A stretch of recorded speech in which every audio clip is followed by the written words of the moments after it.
लिंबू चिर नाही काय त्यात? माणसं माणसं म्हणजे तुमच्या गणितले आम्हाला काय सांगा माणसाला काहीच नाही.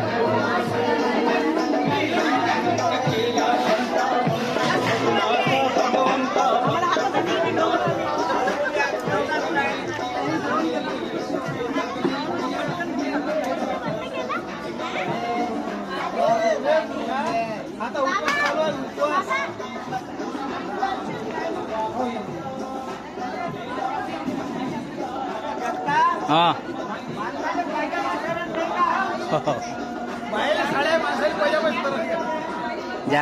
ज्या काम करतात ना त्यांच्यासाठी, ज्या काम करतात की नाही सकाळी जाते बिचारा नवरात काहीतरी करावं. मग त्यांना बाबा आईचं राहू देऊ का स्वयंपाकाला काय म्हणजे आई